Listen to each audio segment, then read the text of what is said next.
Alhamdulillahi Rabbil Alamin. Wassalatu wassalamu ala ashrafil mursalin Nabiina wa maulana Muhammadin wa ala alihi wa sahbihi ajma'in.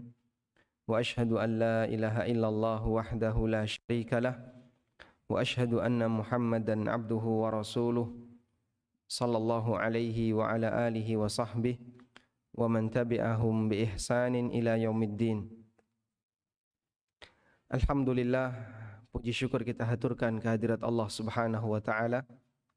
Di pagi hari ini kita bisa melaksanakan rangkaian ibadah kepadanya, mengawali aktivitas kita di waktu pagi dengan beribadah kepada Sang Pencipta Azza wa Jalla. Dan kita memohon kepada Allah semoga setiap amal ibadah yang kita laksanakan diterima oleh Allah Subhanahu wa taala sebagai amal saleh. Banyak orang yang tidak menyadari bahwa waktu subuh itu waktu yang luar biasa. Karena itu di waktu subuh Allah datangkan rahmat bagi hambanya yang dekat kepadanya. Sebaliknya di waktu subuh juga Allah datangkan azab bagi mereka yang terancam dengan hukuman dan siksaan. Karena itu Allah sebutkan dalam Al-Quran ketika Allah Subhanahu wa ta'ala memberikan ancaman kepada umat para nabi di masa silam yang mereka durhaka kepada nabinya. Allah katakan bahwa kedatangan azab itu adalah di waktu subuh. Kemudian Allah mengatakan, alaysa subhu biqarib. Bukankah waktu subuh itu dekat? Sehingga seperti yang dialami oleh umatnya Nabi Lut alaihissalam, mereka dibiarkan berbuat maksiat sampai sepanjang malam. Kemudian di waktu subuh bumi mereka diangkat lalu dijungkir oleh Allah Ta'ala plus dihujani dengan batu. Dan aneka pelanggaran yang lainnya yang dialami oleh para nabi, oleh umatnya para nabi di masa silam, mereka dibinasakan oleh Allah Subhanahu wa taala di waktu subuh. Karena itulah sebagai seorang mukmin kita upayakan di waktu subuh betul-betul kita jadikan sebagai waktu yang khusus untuk beribadah kepada Allah. Sebelum subuh kita sudah bangun untuk kemudian melaksanakan sholat tahajud. Lalu kita lanjutkan dengan sholat subuh secara berjamaah. Kemudian kita lanjutkan dengan berzikir. Semoga rangkaian semacam ini bagian dari ar-ribat, mengikat satu kebaikan amal saleh dengan amal saleh berikutnya. Selanjutnya jamaah dimulakan Allah Subhanahu wa taala. Di kesempatan kali ini kita akan mengupas tentang sebuah tema yang tujuannya adalah dalam rangka untuk melatih hati agar hati kita tidak merasa ujub ketika beramal. Sehingga kita melatih diri pada saat kita beramal, kita merasa kerdil di hadapan Rabbul Izzah, Allah Azza wa Jalla, meskipun kita sudah melakukan ketaatan kepadanya. Karena itu panitia mengambil tema jangan bangga dengan amalmu. Kaum muslimin yang kami hormati, bangga terhadap hidayah, bangga terhadap ketaatan kepada Allah itu diperintahkan. Dalam arti bangga dengan menjadikan hidayah itu sebagai nikmat terbesar yang diberikan oleh Allah kepada kita. Sehingga memunculkan rasa syukur kepada Allah Subhanahu wa ta'ala. Itulah bentuk kebanggaan yang disyariatkan ketika kita mendapatkan hidayah dari Allah Subhanahu wa ta'ala. Allah Subhanahu wa ta'ala berfirman, "Qul fa bi fadlillahi wa bi rahmatihi fa bidzalika falyafrahu dzalika khairum mimma yajma'un." Katakanlah wahai Muhammad, bi fadlillahi wa bi rahmatihi, dengan karunia dan rahmat Allah, fa bidzalika falyafrahu, jadikan itu sebagai bahan kebanggaan bagi kalian. Dzalika khairum mimma yajma'un, itu lebih baik daripada semua harta yang kalian kumpulkan. Karena kondisi kaum muslimin ketika di awal dakwah Nabi SAW, bahkan sampai fase Madinah, secara materi mereka tidak lebih kaya dibandingkan orang-orang kafir yang ada di sekitarnya. Makanya ketika Abu Sufyan berada di daerah Syam, lalu ditanya oleh Heraklius, karena Heraklius ketika itu menerima sebuah surat dari orang yang menurut Heraklius mengaku sebagai nabi. Maka Heraklius mencari ada enggak di antara masyarakat ini yang merupakan orang Arab yang kenal dengan pengirim surat ini. Abu Sufyan yang kala itu berada di Syam, dia yang kemudian maju untuk memberikan penjelasan kepada Heraklius dengan penerjemahnya. Lalu Heraklius memberikan beberapa pertanyaan. Salah satu di antara pertanyaannya, Heraklius mengatakan, Amuttabi'u, apakah yang mengikuti Muhammad itu du'afa'uhum am aghniya'uhum? Orang-orang yang kaya di kalangan mereka ataukah orang-orang yang lemah di kalangan mereka? Abu Sufyan mengatakan, bal du'afa'uhum. Yang mengikuti Nabi SAW, yang mengikuti orang ini adalah orang-orang lemah di kalangan kami. Apa kata Heraklius? Heraklius mengatakan, hum atba'ur rusul. Memang seperti itulah pengikut para nabi masa silam.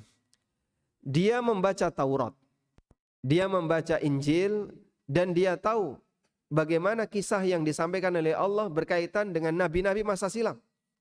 Yang rata-rata pengikutnya adalah orang-orang yang tidak punya status sosial, yang secara ekonomi lebih rendah dibandingkan yang lain, sehingga mereka disebut sebagai kaum du'afa. Makanya ketika Allah ceritakan dialog yang terjadi antara umatnya Nabi Nuh yang membangkang dengan Nabi Nuh alaihissalam, salah satu di antara alasan kenapa umatnya Nabi Nuh itu tidak mau beriman kepada Nabi Nuh, mereka mengatakan, dan orang-orang yang mengikuti kamu wahai Nabi Nuh, illa aradhiluna badiyar ra'yi, adalah orang-orang yang rendahan di antara kami, badiyar ra'yi, yang akalnya cupet, yang akalnya tidak berkembang. Sehingga disebut sebagai orang yang rendahan, akalnya tidak lebih hebat dibandingkan kami. Sehingga jamaah dimulakan Allah Subhanahu wa taala, kondisi semacam inilah yang menyebabkan sebagian orang berat untuk masuk Islam. Karena ternyata posisi orang yang kaya akan materi tidak berada pada pihak yang menjadi pengikut para nabi, justru berada pada pihak yang memusuhi para nabi. Baik dari sisi punya status sosial, punya banyak harta, dan seterusnya.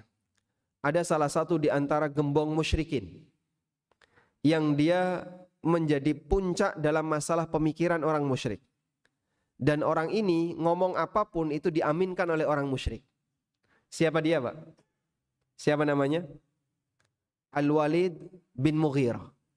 Ayahnya Khalid bin Walid. Dia ini yang ditugasi oleh orang musyrik.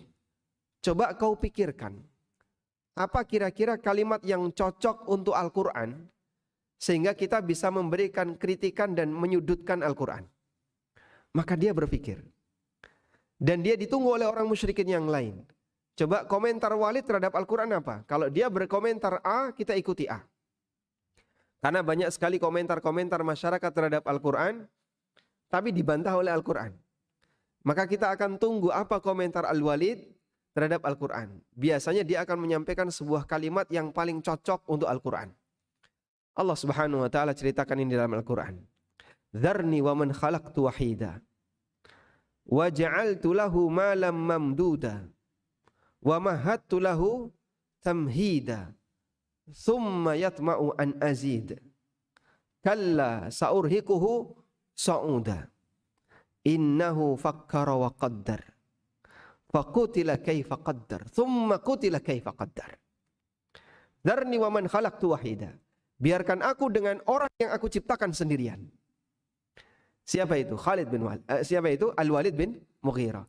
Sebagaimana aku yang menciptakan Al-Walid bin Mughirah, aku sendiri yang akan ngurusi Al-Walid bin Mughirah. Karena Nabi SAW mendapatkan tantangan dari Al-Walid bin Mughirah, sebab dia ini orang yang dianggap sangat cerdas, pintar dalam menyampaikan sesuatu, dan bisa memberikan sebuah label yang cocok untuk kemudian diaminkan oleh orang musyrikin. Maka Allah tenangkan nabinya sallallahu alaihi wasallam, Dzarni wa man khalaqtu wahida. Biarkan aku dengan orang yang satu ini. Wa ja'altu lahu malam mamduda wa banina syuhuda wa mahattu lahu tamhida. Aku berikan dia harta yang membentang. Hartanya Al-Walid bin Mughirah membentang dari Taif sampai Mekah. Bentuknya tanah, Pak. Dia dikenal sebagai orang yang sangat kaya. Wa banina syuhuda, dia punya banyak anak yang selalu syahid. Syuhud bermakna apa? Menjadi saksi. Artinya dimanapun dia berada selalu ditemani oleh anaknya. Bapak-bapak yang sudah di usia 60 ke atas. Kalau kemanapun Anda berada ada anaknya, senang nggak Pak? Senang. Di rumah ini ada anaknya, di rumah ini ada anaknya. Bagi Anda yang usianya 40 ke bawah, ditemani orang tua nggak suka. Tapi bagi mereka yang sudah berusia 60 ke atas, ditemani anaknya itu senang Pak. Al-Walid bin Mughirah di usia tuanya, kemanapun dia berada, baik ketika mukim maupun ketika safar, selalu ditemani oleh anaknya. Sehingga dia selalu bangga dengan banyaknya anak, banyaknya harta. Wa mahattu lahu tamhida, dan aku sediakan bagi dia harta yang sangat banyak. Tsumma yatma'u an azid. Itu pun masih tamak untuk aku tambahkan harta kepadanya. Kalla innahu kana li ayatina anida. Enggak bisa demikian. Dia melawan ayat-ayatku. Saurhikuhu sa'uda, dan aku berikan dia di tempat yang sangat tinggi, yaitu gunung yang ada di Jahannam. Innahu saurhikuhu sa'uda innahu fakkara wa qaddar. Dia itu berfikir, wa qaddar, dan berusaha untuk menetapkan. Faqutila kaifa qaddar, maka terlaknat dia, celaka dia. Kenapa dia berusaha untuk merenungkan, berfikir apa kalimat yang cocok untuk menyudutkan Al-Quran. Tsumma qutila kaifa qaddar. Kemudian terkutuk dia sampai dia kenapa kok memikirkan untuk menyudutkan Al-Quran. Jadi dia berpikir, Pak, apa kalimat yang cocok untuk Quran. Ini contoh gambaran orang musyrikin di masa Nabi SAW yang menjadi penghalang dakwahnya Rasulullah SAW. Sampai Khalid bin Walid pada waktu masuk Islam itu ditanya oleh sebagian temannya yang duluan masuk Islam. Kemana saja kamu ini? Kok baru sekarang masuk Islam? Apa kata Khalid bin Walid? Inna fina rijalan uquluhum mithlul jibal. Di tengah kami ada beberapa orang yang akalnya itu seperti gunung. Dan mereka tidak mau beriman kepada Muhammad. Maka itu yang menyebabkan kami tidak mau mengikuti Nabi Muhammad SAW, karena orang-orang yang cerdas di antara kami, yang punya status sosial di antara kami, mereka apa? Tidak mau beriman kepada Nabi Muhammad SAW. Sehingga Allah Subhanahu wa Ta'ala tanamkan kebanggaan bagi kaum muslimin. Bagaimana cara Allah menanamkan kebanggaan bagi kaum muslimin? Allah Subhanahu wa Ta'ala menyampaikan kepada mereka bahwa anugerah terbesar yang Allah berikan kepada hambanya adalah anugerah kesempurnaan agama dan bukan anugerah dunia. Baik, kalau Bapak Ibu ditanya, sebutkan satu ayat dalam Al-Quran yang menyatakan bahwa nikmat dunia yang diberikan oleh Allah kepada hambanya itu telah sempurna. Ada Pak? Ada enggak satu ayat dalam Al-Quran yang menyatakan bahwa nikmat dunia yang Allah berikan kepada nabinya itu telah sempurna? Tidak ada. Yang ada adalah ayat yang menyatakan bahwa nikmat agama yang Allah berikan kepada nabinya telah sempurna. Al-yawma akmaltu lakum dinakum wa atmamtu alaikum ni'mati wa raditu lakumul islam dina. Itu ayat yang berbicara tentang apa? Nikmat, kesempurnaan nikmat agama. Allah Subhanahu wa Ta'ala anugerahkan kepada nabinya sallallahu alaihi wasallam nikmat agama yang sempurna. Namun tidak ada pernyataan dalam Al-Quran bahwa Allah telah berikan kepada beliau nikmat dunia yang sempurna. Bahkan sebaliknya, nikmat dunia yang diberikan oleh Allah kepada nabinya sallallahu alaihi wasallam dibandingkan dengan yang diberikan kepada umatnya, lebih banyak mana? Kepada umatnya. Anda bisa jadi jauh lebih kaya dibandingkan fasilitas yang dimiliki oleh Rasulullah SAW. Anda bisa jadi lebih kaya dibandingkan yang dimiliki oleh Abu Bakar maupun Umar. Mereka tidak pernah merasakan AC. Mereka tidak pernah merasakan pesawat. Mereka tidak pernah merasakan ruangan yang sejuk dan seterusnya. Anda pernah merasakannya. Tayyib. Karena itulah jamaah dimuliakan Allah, kesempurnaan nikmat yang diberikan oleh Allah kepada Nabi-Nya sallallahu alaihi wasallam diletakkan oleh Allah pada nikmat agama dan bukan pada nikmat dunia. Sehingga Allah perintahkan kepada mereka, "Fabi fadlillahi wa birahmati." Dengan karunia dan rahmat Allah berupa hidayah ini, fabidzalika falyafrahu. Jadikanlah ini sebagai bahan kebanggaan kalian. Dzalika khairum mimma yajma'un. Itu lebih baik daripada harta apapun yang kalian kumpulkan.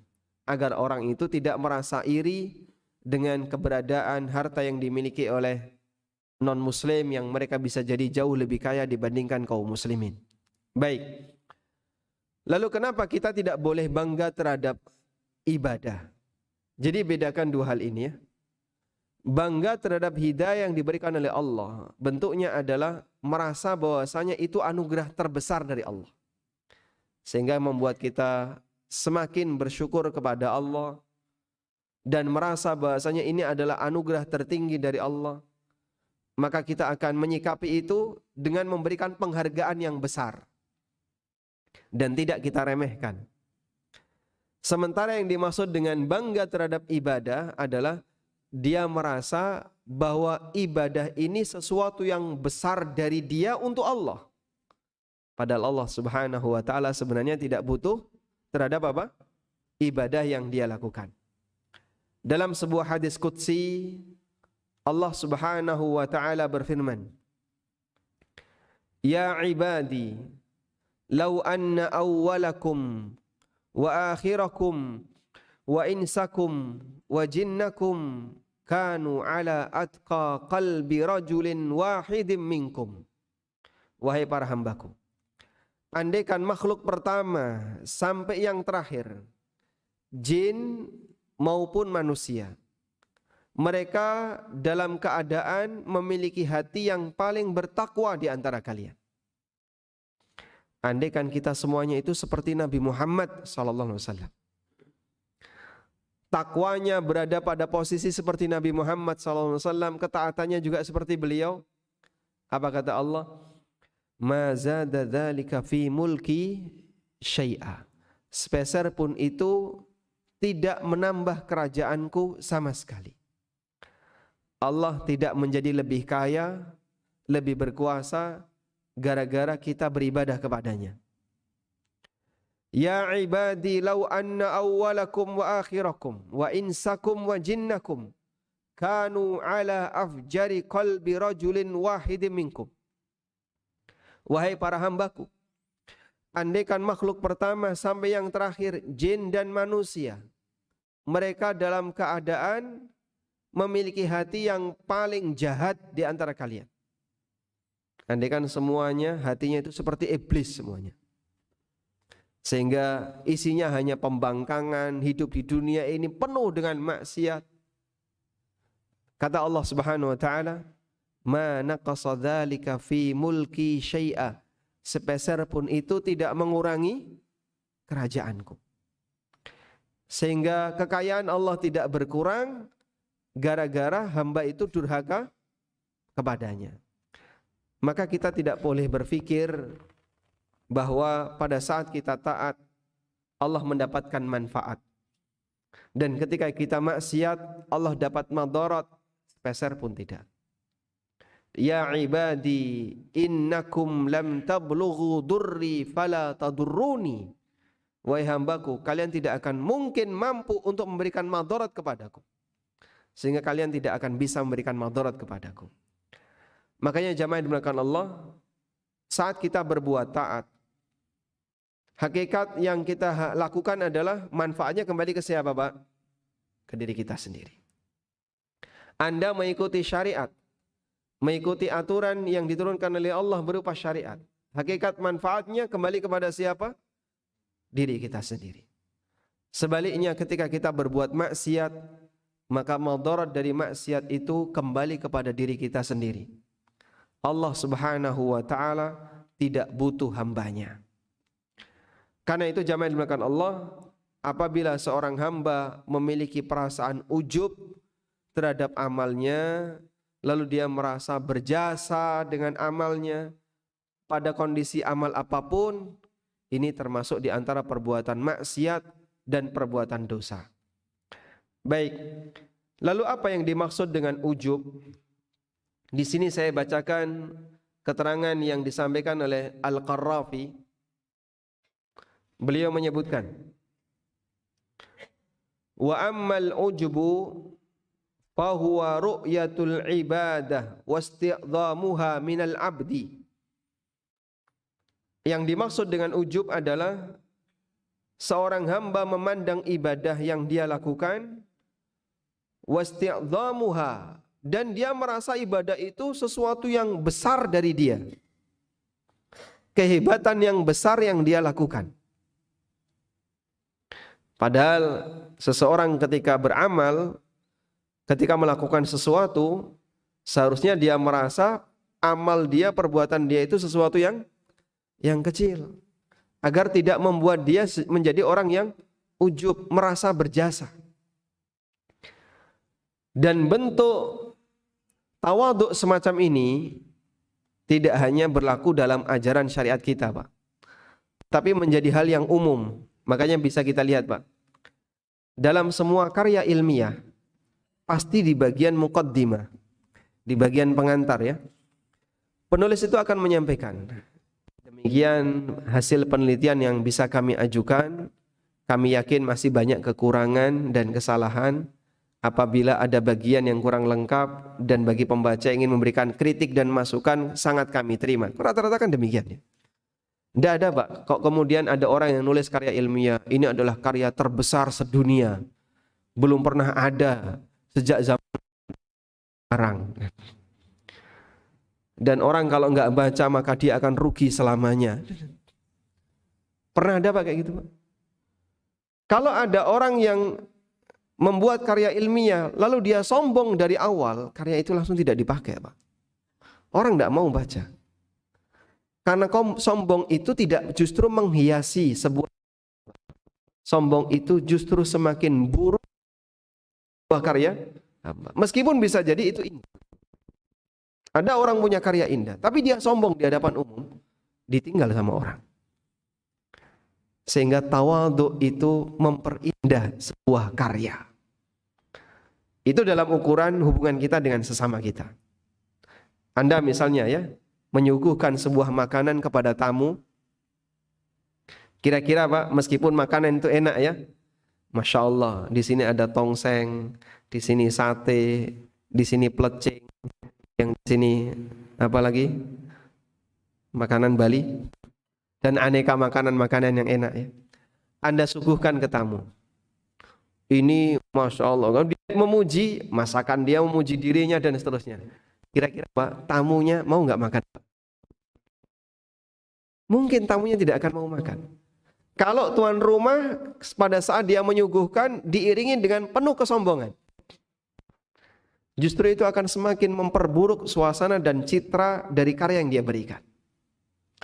Tapi ketika diiringi dengan ketawaduan, mohon maaf, Pak, saya hanya bisa nyuguhkan ini seadanya, monggo dicicipi, kalaupun tidak enak nanti tidak apa-apa kalau nggak dimakan. Misalnya ya, kalaupun tidak enak mohon dimaklumi. Kalimat itu semakin memperindah citra dan suasana. Itu interaksi antara manusia dengan manusia. Sekarang bayangkan antara interaksi seorang hamba dengan Rabb-nya, Allah Azza wa Jalla. Makanya dalam beramal dilarang sepeser pun orang itu ujub dalam beramal. Bisa jadi orang itu selamat dari riya. Bisa jadi. Dia tipe orang yang tak suka dipuji oleh orang lain. Tipe orang yang tak suka pamer terhadap amal. Ada, Pak, model kayak gitu ya. Banyak kita jumpai. Sehingga bisa jadi dia tahajud sendirian di dalam kamar. Tidak ada satupun orang yang tahu dia membaca Al-Quran dalam ayat yang panjang, berdiri yang panjang. Tidak ada satupun orang yang melihat dia. Tapi ingat, setan tidak selesai sampai di situ. Bisa jadi dia digoda untuk kemudian ujub kepada dirinya. Dan itu bisa menyebabkan nilai amalnya jadi berkurang. Karena itu para ulama mengatakan ar-riya'u syirkun bil ghair. wal ujbu syirkun bin nafs. Riya itu terhadap makhluk yang lain. Sedangkan ujub syirik kepada dirinya sendiri. Riya mengharapkan pujian dari orang lain. Ujub itu dia membangkitkan pujian dari dirinya sendiri. Sehingga di saat tidak ada yang memuji, maka dia sendiri memuji dirinya sendiri. Dan ulama menyebutkan ar-riya'u syirkun bil ghair wal ujbu syirkun bin nafs. Riya itu syirik kepada orang lain, sedangkan ujub syirik kepada dirinya sendiri. Lalu kata Al-Qarrafi, fahuwa ma'siyatun takunu ba'dal ibadah. Ujub adalah bentuk maksiat yang terjadi setelah ibadah. Wa muta'alliqatun biha, dan terkadang ganteng dengan ibadah. Hadza ta'alluqul khas, dengan ketergantungan khusus. Kama yata'ajjabul 'abid bi'ibadatihi, dan masing-masing orang bisa saja punya potensi ujub sesuai dengan kelebihan yang Allah berikan kepadanya. Ahli ibadah ujub dengan ibadahnya, orang yang berilmu ujub dengan ilmunya, orang yang dermawan ujub dengan sifat dermawannya, orang yang baik hati bisa jadi ujub dengan akhlak baik hatinya. Tuh lihat, semua orang memuji saya, baik hati saya, dermawan, saya orang yang sosial, saya ini. Bisa jadi dia ujub kepada dirinya sendiri. Wa kullu muti'in bi ta'atihi, dan ada peluang ujub yang dilakukan oleh orang yang taat dengan ketaatan yang dia lakukan. Fa innahu wa sirru tahrimil ujub. Kemudian beliau menyebutkan, lalu kenapa ujub itu kok hukumnya haram? Bahkan termasuk di antara perbuatan dosa besar. Beliau menyampaikan, wa sirru tahrimil ujbi annahu su'u adabin 'ala Allah.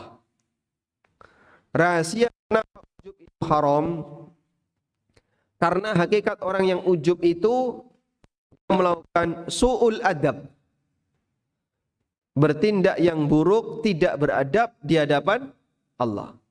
Su'ul adabi ma'allah, dia bertindak buruk di hadapan Allah, tidak beradab di hadapan Allah. Seperti model kata Pak ya, kita kalau menyuguhkan sesuatu tapi diiringi dengan rasa sombong, justru itu akan menyakiti tamu kita. Bayangkan Pak, ketika seorang anak memberikan sesuatu kepada orang tuanya, diiringi dengan rasa sombong, itu bisa jadi akan menyakiti hati orang tua. Maka sehebat apapun anak ngasih harta kepada orang tuanya, misalnya orang tuanya dihajikan, atau diberangkatkan umroh, atau orang tuanya dikasih hadiah berupa harta yang banyak. Setelah ngasih itu, si anak ini terus ngomong tidak sopan kepada orang tuanya, merasa dia lebih tinggi dibandingkan orang tuanya. Lagi wis tak balas kabeh to. Jasamu wis entek, wis tak kei kabeh. Ini semuanya sudah saya balas. Jasa kamu sudah habis. Saya sudah jadi anak yang berbakti di paling puncak, bahkan tak lebihkan. Kira-kira gimana Pak? Orang tua akan sakit hati. Meskipun anak memberikan sesuatu yang berharga berupa materi kepada orang tuanya.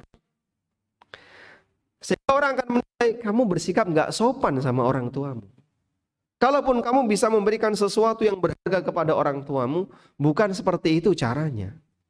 Tunjukkan rasa tawaduk di hadapannya. Sampai, maaf Bapak, hanya ini yang bisa diberikan oleh seorang anak yang tidak berbakti, padahal dia berbakti. Dia menghinakan dirinya di hadapan orang tuanya. Subhanallah. Itulah jamaah di belakang Allah. Bahaya dari ujub. Seorang hamba beribadah kepada Allah dan dia merasa ibadahnya itu sebagai bentuk jasa di hadapan Allah. Dia merasa ibadahnya ini sudah sesuatu yang besar yang dia anugerah, yang dia berikan kepada Allah, yang dia persembahkan kepada Allah. Sehingga disebut oleh Al-Qarrafi, annahu su'u adabin 'ala Allah. Ini adalah bentuk su'ul adab, adab yang enggak baik di hadapan Allah. Fa innal 'abda la yanbaghi lahu ay yasta'dhama ma yataqarrab bihi ila sayyidihi. Karena seorang hamba tidak layak untuk merasa bahwa apa yang dia persembahkan itu besar dan hebat di hadapan sayyidnya, di hadapan tuannya. Apalagi di hadapan Allah Subhanahu wa ta'ala. Bal yastasghiru bin nisbati ila 'azamati sayyidihi. Bahkan dia merasa kerdil dengan apa yang dia persembahkan jika dibandingkan dengan keagungan Rabbul Izzah Allah Subhanahu wa ta'ala. Yang kamu berikan itu apa? Allah tidak butuh dengan salatmu. Allah tidak butuh dengan puasamu. Allah tidak butuh dengan ibadah yang kau lakukan. Jangan kau merasa ini sesuatu yang hebat untuk Allah Subhanahu wa ta'ala. Dulu seperti itu pernah dialami oleh orang-orang Badui. Orang Badui ini pada saat masuk Islam, dia merasa telah berjasa. Sehingga pada saat mereka masuk Islam, mereka merasa, kami masuk Islam, agama Muhammad jadi semakin tersebar. Kami masuk Islam, Muhammad jadi semakin senang. Allah Subhanahu wa ta'ala berfirman, yamununa 'alaika an aslamu. Mereka merasa berjasa di hadapan kamu wahai Muhammad pada saat mereka masuk Islam. Padahal mereka masuk Islam dan tidak masuk Islam, apakah kemudian menambah kejayaan Islam? Tidak. Karena yang menjaga Islam itu siapa? Allah. Maka jangan sampai kita punya pikiran kayak gini ya. Kalau ada orang yang punya status sosial di masyarakat kita, dia non-muslim, kemudian dia pindah ke agama Islam, Islam akan semakin jaya, semakin hebat. Tidak.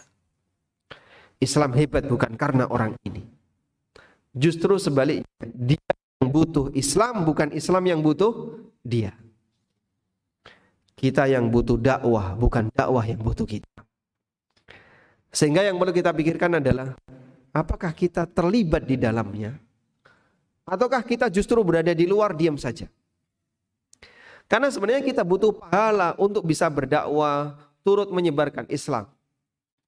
Bukan Islam butuh kita. Kalaupun Anda tidak pilihkan orang lain. Sebab keberadaan orang yang menjaga agama itu sifatnya maksum keberadaan. Maksum keberadaan artinya bukan maksum karakter ya. Selalu ada orang yang akan memegang kebenaran. Kalau A enggak mau, akan Allah gantikan orang lain. Kalau kita enggak mau, Allah Subhanahu wa ta'ala akan gantikan orang lain. Yamunnuna 'alaika an aslamu. Mereka merasa berjasa di hadapan kamu wahai Muhammad an aslamu ketika mereka masuk Islam. Qul la tamunnu 'alayya islamakum balillahi yamunnu 'alaikum an hadakum lil iman. Katakanlah ya Muhammad, janganlah kalian merasa berjasa dengan Islamnya kalian, sebaliknya Allah yang berikan kenikmatan kepada kalian, di mana Allah memberikan petunjuk kepada kalian untuk menjadi seorang mukmin. Subhanallah. Dan suasana semacam ini, penyakit kayak gini masih ada sampai sekarang, Pak. Orang merasa berjasa dengan dunia dakwah yang dia geluti. Orang merasa dia punya kiprah besar terhadap masalah dakwah yang dia ikuti. Padahal sebenarnya dakwah tidak butuh dia, justru sebaliknya dia yang butuh dakwah. Tayyib. La siyama 'azamatillahi ta'ala, terlebih keagungan Allah, sehingga orang ketika beramal di hadapan Allah seharusnya dia merasa kerdil, merasa bahasanya amal yang dia berikan ini enggak ada apa-apanya dan Allah tidak butuh amalnya. Walidzalika qala ta'ala, karena itu Allah berfirman, wa ma qadarullah haqqa qadri. Mereka tidak memuliakan Allah dengan pemuliaan yang sewajarnya. Yaitu kasusnya tadi, Pak. Antara manusia yang dia merasa hebat ketika apa? Beribadah kepada Allah. Faman a'jaba bi nafsihi wa ibadatihi faqad halaka ma'a rabbi wa huwa muttai'un alaih. Karena itu siapa yang ujub terhadap dirinya, ujub ketika dia beribadah, maka dia telah binasa di hadapan Rabbnya. Wa huwa muttali'un alaihi, dan Allah selalu mengawasinya. Wa arada nafsahu limaqtillahi ta'ala, bahkan orang yang ujub semacam ini telah mendapatkan diri untuk mendapatkan murkanya Allah Subhanahu wa ta'ala. Baik. Sehingga kita diajarkan dalam ibadah kepada Allah diiringi dengan rasa takut. Diiringi dengan rasa takut. Rasa takut apa, Pak? Jangan-jangan ibadah kita tidak diterima. Itulah sikap yang ideal. Di saat kita beribadah kepada Allah, iringi ibadah itu dengan kekhawatiran. Jangan-jangan ibadah yang saya lakukan tidak diterima oleh Allah. Dan itu akan membuat hamba tidak menjadi ujub. Allah Subhanahu wa ta'ala mengatakan, selesai kita salat, apa yang kita lakukan, Pak? Istighfar. Selesai kita salat, kebiasaan Nabi SAW sebagaimana yang diceritakan oleh Thauban dalam hadis riwayat Muslim. Karena Nabi sallallahu alaihi wasallam idzan sarafa min salatihi istaghfara thalathan thumma qala Allahumma antas salam wa minkas salam tabarakta ya dzal jalali wal ikram. Itu teks yang ada dalam Sahih Muslim. Kalau ada beberapa tambahan yang lain, Sahih Muslim. Allahumma antas salam wa minkas salam tabarakta ya dzal wal ikram. Selesai sholat, istighfar. Kalau bermendem istighfar, lumrah nggak, Pak? Lumrah. Setelah maksiat orang istighfar, wajar. Selesai orang berbuat maksiat lalu istighfar, wajar tidak? Wajar. Tapi kalau ada orang selesai sholat istighfar, muncul pertanyaan. Loh, sholat dia kan bukan maksiat. Kenapa dia disyariatkan untuk istighfar selesai sholat? Para ulama, kenapa disyariatkan istighfar selesai sholat? Mereka menjelaskan, ini sebagai bentuk tawaduk seorang hamba di hadapan Rabbnya. Bahwa sholat yang dia lakukan itu masih banyak kekurangan. Sholat yang dia kerjakan masih banyak sekali yang tidak sempurna, jauh dari derajat sempurna. Maka dia memohon maaf kepada Allah Subhanahu wa ta'ala. Ibarat seorang mahasiswa dikasih tugas sama dosen, saat dia serahkan tugas itu, si mahasiswa bilang, mohon maaf Pak, saya hanya bisa melakukan seperti ini. Itu hubungan makhluk dengan makhluk. Hubungan makhluk dengan Khalik, Rabbul Izzah, seharusnya lebih besar daripada itu. Makanya pada saat selesai ibadah, disyariatkan untuk membaca astaghfirullah, astaghfirullah, astaghfirullah. Lalu diikuti dengan kalimat, Allahumma antas salam. Ya Allah, engkau lah zat as-salam. As-salam maknanya apa? As-salam dimana? Zat yang selamat dari seluruh cacat. Engkau adalah zat as-salam yang bersih dari semua cacat. Tidak ada cacat pada sifat Allah maupun zat Allah. Wa minkas salam, dan darimu segala sumber keselamatan. Tabarakta ya dzal jalali wal ikram. Sehingga kalau amal yang aku kerjakan penuh sama sekali tidak mengurangi Allah Subhanahu wa taala. Paham di sini maksudnya? Kalau manusia menyuruh manusia yang lain, lalu ternyata pekerjaan orang ini tidak sempurna, bisa jadi orang ini mendapatkan madarat, ya enggak? Saya kasih contoh. Bapak bangun rumah. Karena Bapak nggak bisa bangun rumah sendiri, maka Bapak menyuruh tukang. Kamu yang bangun rumah. Bapak nyuruh tukang untuk bangun rumah. Tapi tukang itu tidak bisa melaksanakan tugasnya dengan maksimal. Sudah? Akhirnya dia bangun rumah, pokoknya berbahaya bagi orang yang tinggal di dalamnya. Rumah itu ambruk. Memberikan bahaya bagi siapa? Orang yang nyuruh. Jadi makhluk kalau memerintahkan makhluk yang lain, lalu karya makhluk ini gagal, itu membahayakan bagi yang memerintahkan. Ya tidak? Baik. Khalik memerintahkan makhluk. Lalu makhluk melakukan amalan dan amalan itu gagal. Apakah membahayakan bagi Khalik? Sama sekali tidak. Maka apa hubungan antara istighfar dengan kalimat Allahumma antas salam wa minkas salam tabarakta ya dzal jalali wal ikram? Hubungannya tadi, di saat kita beramal kita penuh dengan kekurangan, lalu kita mohon ampun kepada Allah. Namun kekurangan amal kita itu sama sekali tidak membahayakan Allah. Dia yang maha selamat dari semua cacat, sehingga Allah tidak berkurang gara-gara salat kita kurang. Kuasa Allah tidak jadi turun gara-gara salat kita belepotan. Kerajaan Allah tidak kemudian berkurang gara-gara ikhlas kita tidak sempurna. Allah tetap maha selamat dari segala bentuk cacat. Dialah as-salam, dan darinya segala bentuk keselamatan. Tayyib. Justru sebaliknya, yang perlu kita pikirkan adalah apakah kamu yang sholat ini dapat manfaat enggak dari sholatmu? Pahala atau tidak? Wallahu a'lam, kita tidak tahu. Menghadirkan rasa takut seperti itulah cara yang paling mujarab agar kita tidak menjadi ujub di hadapan Rabbul Izzah pada saat kita melaksanakan ibadah. Allah Subhanahu wa taala ajarkan di surat Al-Mu'minun, walladzina yu'tuna ma atau wajilatun annahum ila rabbihim raji'un. Dan orang-orang yang melakukan amalan wajilatun, sementara hatinya diiringi dengan rasa takut.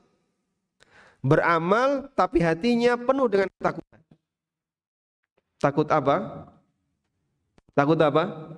Tidak diterima.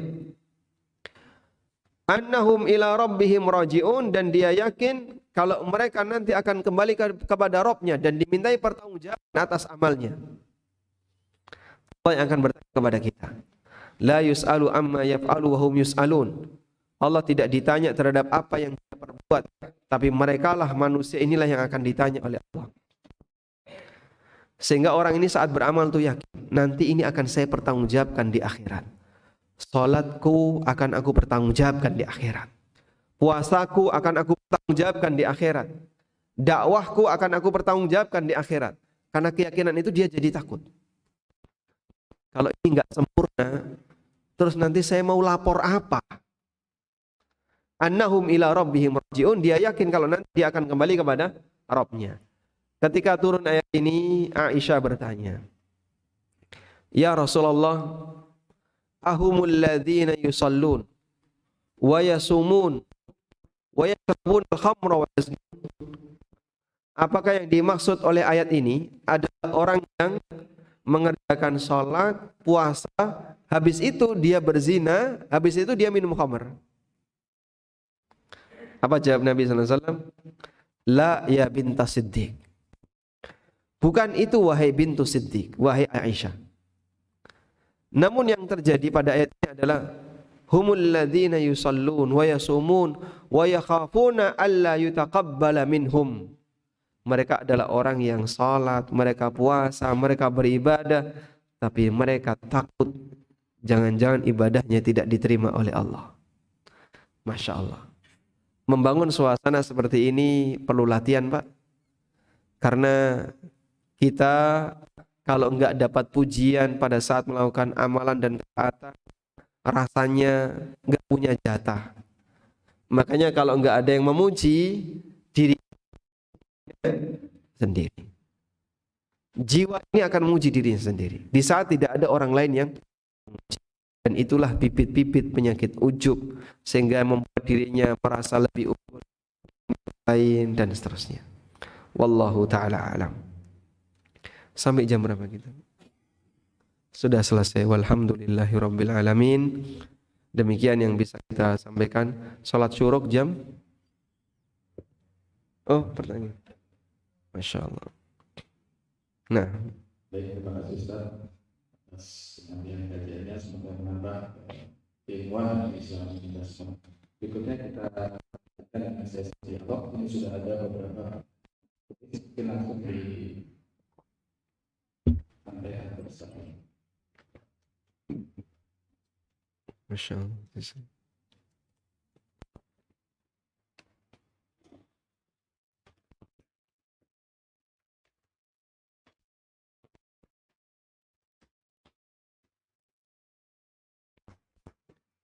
bagaimana cara memahami ketika ada seseorang yang bisa beribadah haji atau umrah dengan hasil yang haram, tapi sepertinya ibadahnya lancar tanpa kendala dan bisa umrah atau haji berkali-kali. Baik. Yang perlu kita pahami bahwa terkadang Allah Subhanahu wa taala memberikan hukuman kepada hamba yang berbuat salah itu tidak seketika ketika di dunia. Bahkan jangankan yang seperti ini, hartanya dipakai haji dan umrah. Sampai pun orang yang sumber hartanya haram, lalu harta itu dipakai untuk melakukan perbuatan haram, menggelar aneka maksiat, kadang diberi kelancaran. Orangnya sehat walafiat, badannya seger, padahal isinya penuh dengan maksiat. Tapi kok orangnya seger-seger ya Pak? Saya lihat tuh jarang yang sakit, tidak ada penghalang. Yang kajian ini botak batuk ini enggak pernah. Ini yang isinya cuman buka aurat, habis itu minum-minum, kalau enggak gitu isinya cuman maksiat. Tapi dia sehat. Karena yang namanya Subhanahu wa taala berikan kepada hamba yang berbuat salah, terkadang tidak diberikan oleh Allah seketika di dunia. Sehingga kondisi dunia itu bukan standar kebenaran maupun kesalahan. Sebab standar itu kembalikan kepada kesesuaian, apakah ini sejalan dengan aturan ataukah tidak. Bahkan itu terjadi sejak zaman Nabi SAW.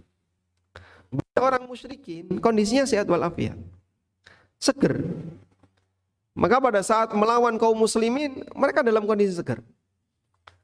Pada waktu kaum muslimin umrah yang pertama kali. Umrah yang pertama kali tahun berapa? Umrah pertama kali tahun berapa? Ya. Sebelum perjanjian Hudaybiyah.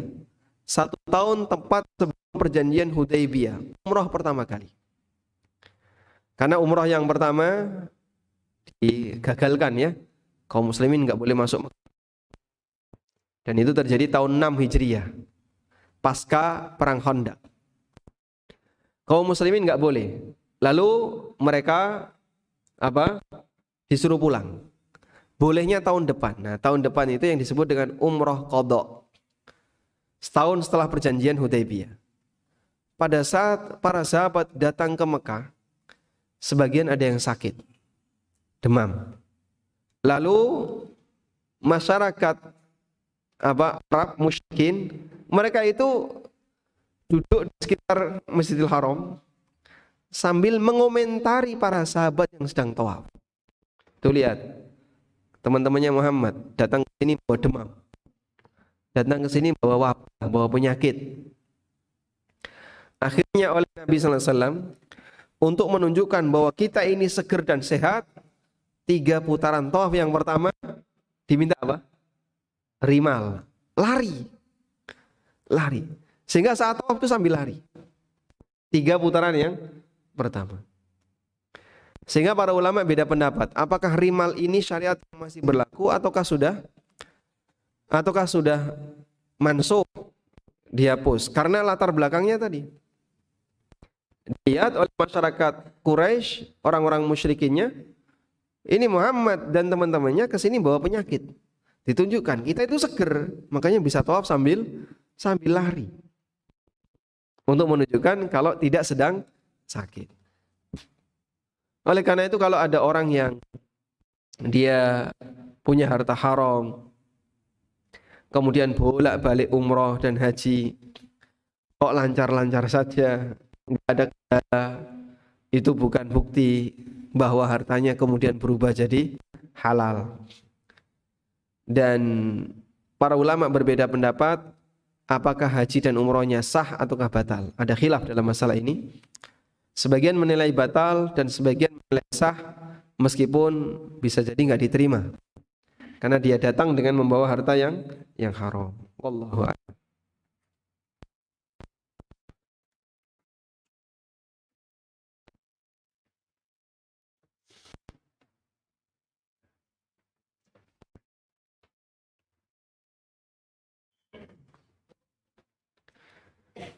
Saya sering belanja online di salah satu e-commerce. Kalau pembayarannya melalui bank transfer mendapatkan gratis ongkir. Sedangkan melakukan pembayaran melalui Indo titik-titik dan Alfa titik-titik dikenakan biaya admin, tidak mendapatkan gratis ongkir. Apakah itu termasuk riba atau saya pilih yang gratis ongkir? Baik. Yang kami pahami begini Pak ya. Jadi beberapa e-commerce ini bekerja sama dengan penyedia e-wallet tertentu. Lalu siapa yang menggunakan pembayaran dengan e-wallet ini, dia akan mendapatkan diskon. Namun mereka tidak punya kerjasama dengan bank tertentu. Sehingga kalaupun Anda check out, lalu Anda bayar melalui bank transfer, setahu kami tidak ada kerjasama. Itu hanya sistem yang mereka miliki untuk lalu lintas uang. Oleh karena itu, wallahu alam, Anda kalau bayarnya ke Indomaret atau Alfamaret, kenapa ada biaya administrasi? Itu administrasi untuk jasa yang disediakan oleh dua swalayan tadi, bukan administrasi di e-commerce-nya. Sudah? Nah, masalah ketika e-commerce membedakan kalau pakai jasa atau bank transfer ada gratis ongkir, dan pakai jasa swalayan tadi enggak gratis ongkir. Wallahu a'lam, mungkin bisa jadi karena bank transfer lebih mudah dibandingkan pembayaran melalui swalayan tadi. Intinya wallahu a'lam dalam hal ini, selama tidak ada kerjasama antara pihak bank dengan e-commerce tersebut, insya Allah keberadaan gratis ongkir diperbolehkan.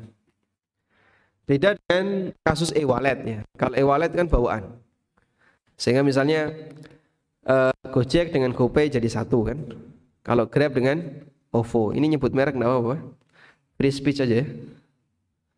Atau Shopee dengan Shopee Pay, ini jadi satu Pak. Sehingga uang Anda yang mengendap di situ, posisinya menjadi properti mereka. Makanya kalau ada kelebihan berupa bunga dari hasil yang mengendap uang kita ada di sana, itu menjadi hak mereka, menjadi properti mereka. Sementara untuk bank yang menjadi media lalu lintas pembayaran, yang kami tahu ini terpisah dan disediakan layanan itu untuk kemudahan. Sehingga insya Allah kalau ada gratis ongkir, yang kami pahami tidak masuk sebagai bagian dari riba. Wallahu a'lam.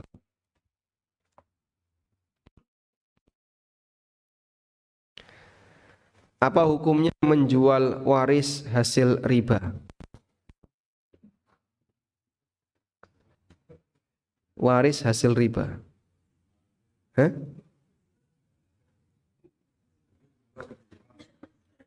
Ini perlu rincian ya, perlu data. Sebelumnya ada sebagian orang yang salah paham Pak, dalam memahami harta riba. Jadi sebagian orang punya pemahaman harta riba itu adalah harta yang didapatkan melalui utang bank. Misalnya, orang beli rumah R, maka rumah itu rumah riba. Kalau betul rumah itu rumah riba, dijual pun tidak boleh. Jika itu rumah riba, bolehnya diapain Pak? Ya disedekahkan. Nah, rumah belum kok sudah sedekah rumah, berat banget. Terus rumah yang benar apa itu? Itu bukan rumah riba, itu rumah yang didapatkan melalui transaksi dua akad sebenarnya. Pertama jual beli, yang kedua utang di lembaga ribawi. Jadi ada dua akad. Dan akad yang menyebabkan Anda punya rumah itu adalah akad jual beli. Gambarannya kayak gini ya. Bapak mau beli rumah, datanglah ke developer. Cuman setelah disebutkan harganya berapa? 500 juta. Anda tidak punya uang tunai itu. Lalu apa yang Anda lakukan? Saya punyanya cuma 50. Sudah bayar DP 10%, 50 juta. Sisanya yang 90% nanti ditalangi oleh bank. Anda dikasih 450 juta untuk membayar kekurangan. Sehingga urusan dengan developer sudah selesai. Berarti akad dengan developer ini akad apa? Jual beli. Dan melalui akad jual beli inilah terjadi perpindahan hak milik. Karena konsekuensi dari jual beli itu perpindahan hak milik. Lalu kalau sudah terjadi perpindahan hak milik gimana Pak? Berarti rumah itu sudah jadi milik konsumen dan nasabah. Dipahami insya Allah? Baik. Kalau sudah jadi milik konsumen dan nasabah, maka rumah itu berhak dimiliki oleh konsumen. Meskipun duit yang dipakai untuk nutupi pembayaran rumah itu dilakukan melalui cara utang, tapi ini tidak mempengaruhi perpindahan hak milik tadi. Terus pengaruhnya apa Pak? Anda berdosa di akad yang kedua. Dosanya di mana? Menyepakati akad riba, karena utang 450 nanti jadi 700. Dan yang kedua, membayar riba setiap bulan, nyicil 10 juta per bulan. 10 juta per bulan itu kan pokok plus bunga. Dan itu tiap bulan. Maka bulan ini dosa besar. Nanti bulan depan store lagi dosa besar lagi. Sebab orang yang dilaknat oleh Nabi SAW di samping yang menerima juga yang menyetorkan. La'ana Rasulullah SAW akilar riba wa mukilahu. Rasulullah SAW melaknat yang makan riba dan yang memberi makan riba. Sehingga baik yang ngasih maupun yang dikasih dua-duanya ada kena laknat.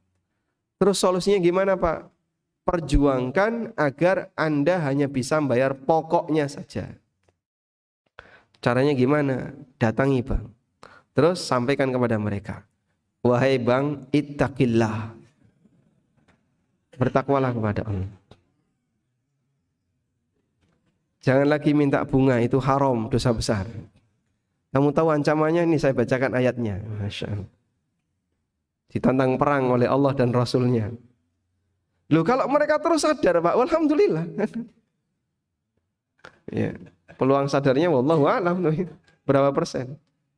Mungkin nggak kira-kira kayak gitu Pak? Ya? Bisa jadi. Sama kalau Bapak ditawari telepon melalui kartu kredit ya. Sudah, biarkan dia bicara. Nah, selesai bicara, boleh nggak saya minta waktu 5 menit? Saya mau bicara sama Anda. Siap. Jangan dimatikan ya. Dakwai Pak. Kamu tahu nggak ini riba? Dosa besar ini bla bla bla bla bla. Wah, ada. Nanti dia telepon lagi. Pak, saya mau resign. Ada kerjaan nggak Pak? Masya Allah. Baik. Nah, kalau yang dimaksud rumah waris itu adalah rumah yang seperti ini. Dulu orang tua belinya melalui KPR. Insya Allah tidak masalah untuk dimiliki oleh anak. Karena orang tua menerima itu, memiliki itu dengan cara yang mubah. Memilikinya dengan cara mubah. Meskipun orang tua Anda apabila tahu kalau itu riba, dia berdosa. Tapi kalau tidak tahu, jika tidak tahu maka tidak berdosa. Wallahu a'lam. Sampai jam berapa kita? Masya Allah. Selesaikan.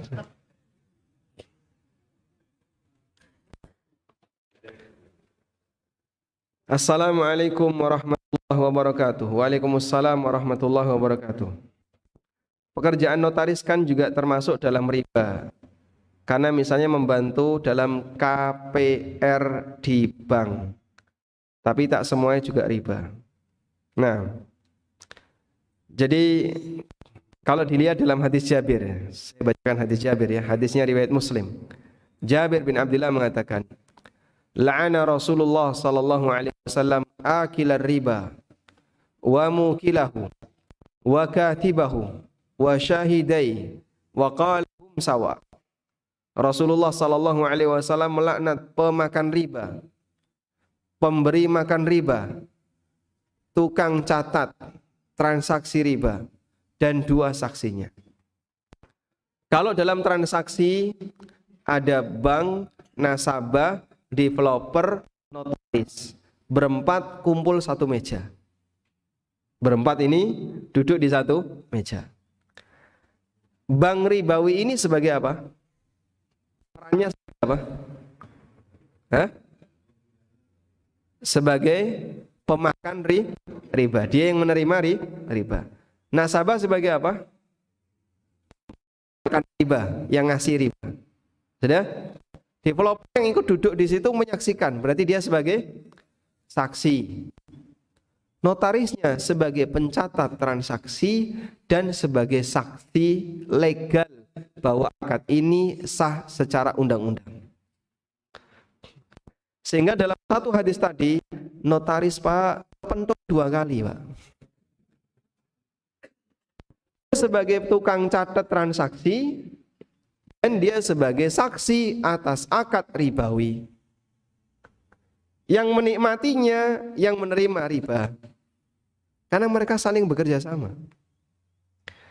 Karena itu sejak adanya gerakan-gerakan anti riba dengan aneka warna, lalu buku saya yang berjudul Ada Apa Dengan Riba, ada yang punya?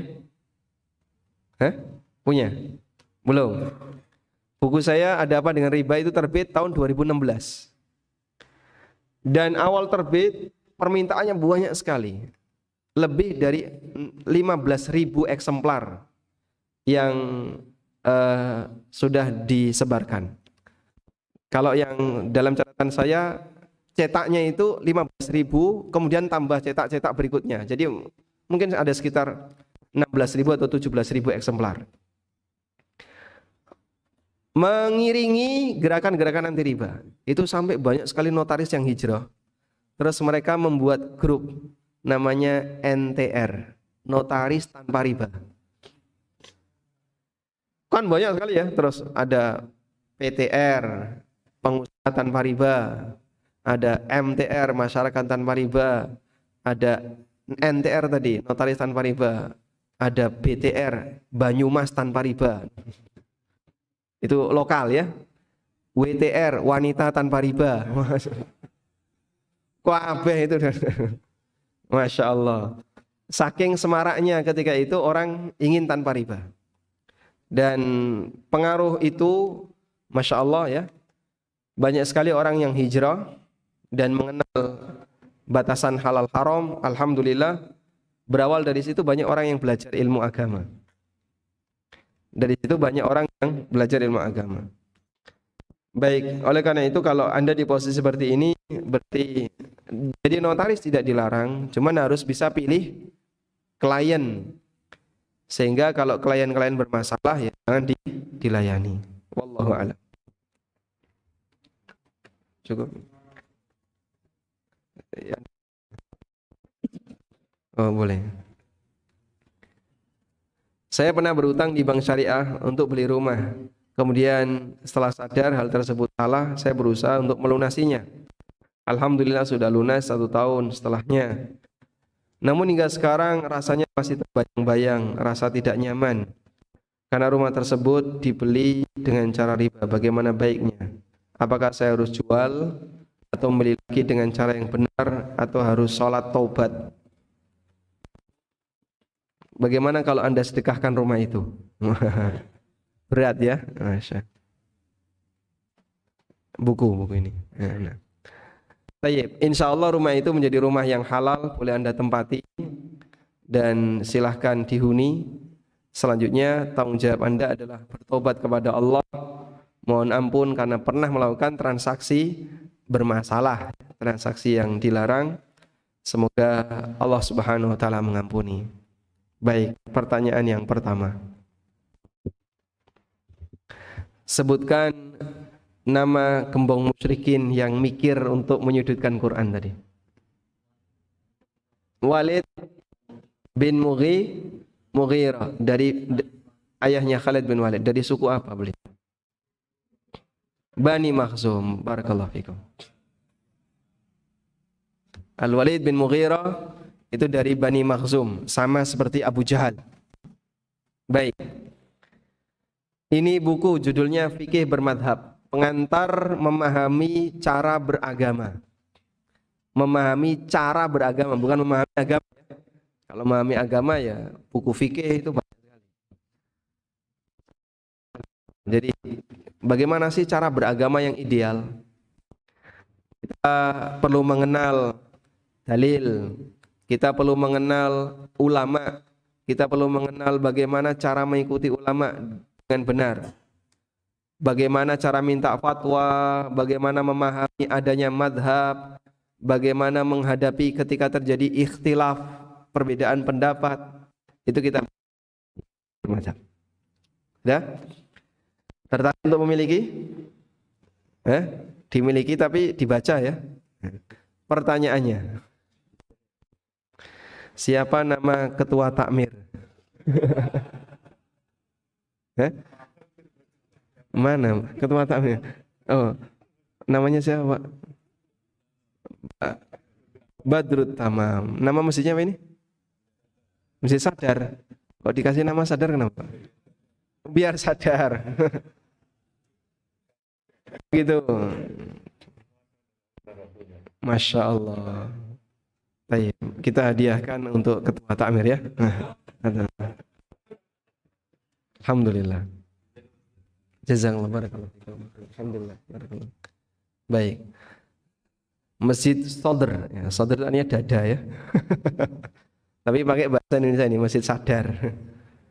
Baik, demikian semoga apa yang kita bahas ini menjadi kajian yang bermanfaat, dan kami aturkan jazakumullah khairan pada DKM Masjid Sadar. Ini masih di Denpasar. Ya, Denpasar. Wassallallahu ala nabiyyina Muhammadin wa ala alihi wa sahbihi wa sallam, wa akhiru da'wana alhamdulillahi rabbil alamin. Subhanakallahumma wa bihamdika asyhadu an la ilaha illa anta astaghfiruka wa atubu ilaik. Wassalamu alaikum warahmatullahi wabarakatuh.